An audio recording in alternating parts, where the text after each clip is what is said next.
تو اب میرا ایک معصومانہ سوال ہے، اگر یہود و نصارہ کی بچیوں کے ساتھ نکاح ہو سکتا ہے تو سنی کا شیعہ کی بچی کے ساتھ اور شیعہ کا سنی کی بچی کے ساتھ کیوں نہیں ہو سکتا؟ تو یا پھر مان لیں اعلیٰ حضرت کی طرح کہ یہود و نصارہ سے بھی بدتر ہے۔ ہاں جی، اعلیٰ حضرت نے لکھا ہے، اعلیٰ حضرت رحمۃ اللہ علیہ سے تو بہت کچھ ملا ہے، اتنا ملا ہے کہ ہم زندگی بھر اعلیٰ حضرت کا احسان نہیں اتار سکتے۔ ایمان کی پہچان اعلیٰ حضرت کے صدقے میں ملی ہے۔ اعلیٰ حضرت کو ہم اس لیے مانتے ہیں کہ ان کی باتیں جو ہیں، ان کی تحریریں، ان کے فتوے وہ قرآن و حدیث کے مطابق ہے۔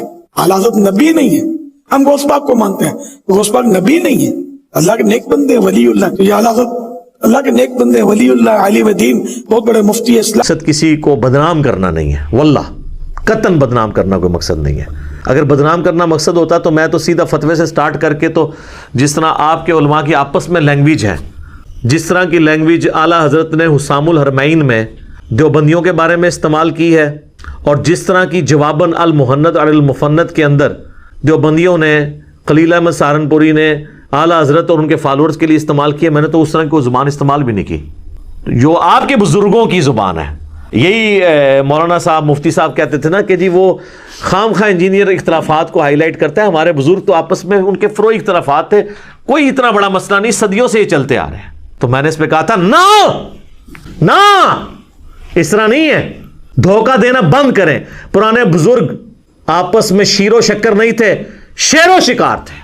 اور عرض کیا ہے پھر سے، اب لوگوں کو تو سن بھی یاد ہو گئے، 1905 میں اعلیٰ حضرت امام رضا بریلوی صاحب نے ایک کتاب لکھی، حسام الحرمین، حرمین کی تلوار، اور انہوں نے کسی غیر مسلم پہ نہیں چلائی ہے، دیوبندیوں کے اوپر۔ اس میں انہوں نے 4 علماء دیوبند اور 5ویں غلام احمد قادیانی دجال کے اوپر کفر کا فتویٰ لگایا، اور بات کو کنکلوڈ کرتے ہوئے انہوں نے لکھا کہ یہ تمام علماء اور ان کے ماننے والے اور ان کے کفر میں شک کرنے والے بھی کافر ہیں، اس پہ اجماع ہے، یہ بالاجماع مرتد ہیں۔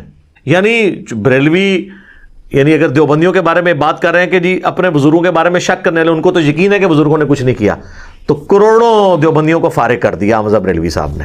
شیر و شکار، یہاں پہ یہ شیر تھے اور شکار تھے دیوبندی۔ اس کے جواب میں دیوبندیوں نے کتاب لکھی المحند علی المفند، کہتے ہیں ہمارے بزرگوں کی تو زبان بڑی میٹھی ہوتی تھی۔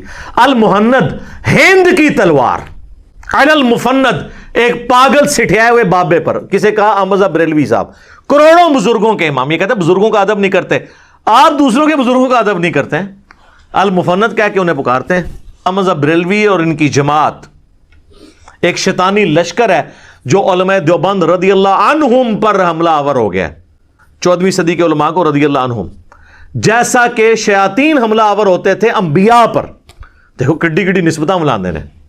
اور یہ صرف ان کا آپس کا مسئلہ نہیں ہے، المحند میں انہوں نے آگے چل کر اہل حدیث کے بارے میں لکھا ہے کہ یہ وہابی جو ہیں، محمد بن وہاب صاحب اور ان کے فالورز، یہ خوارج کی ایک جماعت ہے۔ آج ویسے یہ سعودیہ سے ریال کھانے کے چکر میں ایک پلیٹ فارم پہ آئے ہوئے ہیں، ادروائز ان کے بزرگوں نے المحند سے بھی بہت پہلے، المحند میں تو انہوں نے ریفرنس کوٹ کیا فتاوی شامی رد المختار کا، کہ ابن عابدین شامی نے ان کو ڈکلیئر کیا کہ خوارج کی ایک جماعت ہے۔ تو خارجی کہتے ہیں، اہل حدیث کو بھی خارجی، بریلویوں کو بھی فارغ، سب ایک دوسرے کو فارغ۔ اور لوگ کہتے ہیں جی انجینئر آ کے اختلافات کو بھڑکاتا ہے۔ سر میں نے کہاں سے بھڑکایا؟ یہ تو سب کچھ آپ کے بزرگ کر کے گئے ہیں۔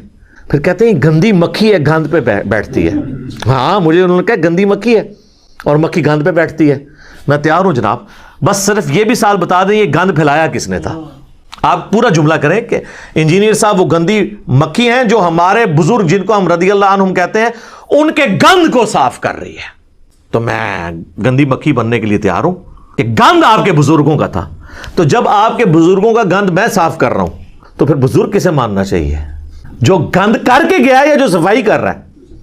مجدد نہ مانیے گا مجھے، نا نا نا نا نا، یہ کام نہیں کرنا۔ تو ہم یہ چیزیں ہائی لائٹ اس لیے کرتے ہیں کہ جب تک بابوں سے دستبردار نہیں ہوتے نا، اور کتابوں کے ساتھ نہیں جوڑتے، اور صرف ان بابوں سے جڑیں جو کتابوں کو حق مانتے ہوں، جن کتابوں کی بنیاد پہ انہوں نے عزت اویل کی تھی۔ کہتے ہیں یہ بزرگوں 1400 سال میں اور کسی کو دین سمجھ نہیں آیا۔ یہ کب ہم نے کہا ہے؟ ہم نے کہا 1400 سال سے جو دین آپ بتا رہے تھے نا کتابوں میں، وہ جو آپ کو کتابیں دیتے رہے نا، وہ خود بھی اس پہ عمل نہیں کرتے تھے۔ کہتے ہیں بزرگوں کی نسبت سے کتابیں آپ تک پہنچی ہیں، تو ان کے بزرگوں نے چٹ گئے، تو سب تو پہلے تو میں پرنٹنگ پریس والوں کو چاٹوں گا نا، جن کی پرنٹنگ پریس پہ یہ قرآن اور بخاری مسلم چھپے ہوئے ہیں وہ تو ہیں غیر مسلم گورے. کہیں گے نہیں وہ ٹرانسفر کیا ہے انہوں نے, آپ نے دیکھنا کتاب کے اندر کیا لکھا ہوا ہے. تو سر آپ کے بابوں نے بھی ٹرانسفر کیا ہے, اگر وہ خود اس پہ عمل نہیں کرتے رہے, اور خود آپ یہ مانتے ہیں کہ بریلویوں کے بزرگ جو ہیں وہ قرآن و سنت پہ نہیں چلتے رہے, اور بریلوی آپ کے بزرگوں کے بارے میں مانتے ہیں کہ وہ قرآن و سنت پہ نہیں چلتے رہے, اسی طرح ہے نا. تو جب اسی بات کو میں کمبائنڈ فارم میں کر دیتا ہوں تو مجھے کس چیز کی گالیاں؟ 99 قتل تو تسی بھی کیتے رہے, 99 قتل تو آپ نے بھی کیا نا, اپنے سوا ہر ایک کو کہا نا گمراہ. میں نے کہہ دیا آپ کے بزرگوں نے بھی یہ گمراہیاں پھیلائی ہیں, تو میں نے ایک ہی کر کے سینچری پوری کی ہے, تو میں مجرم ہو گیا ہوں.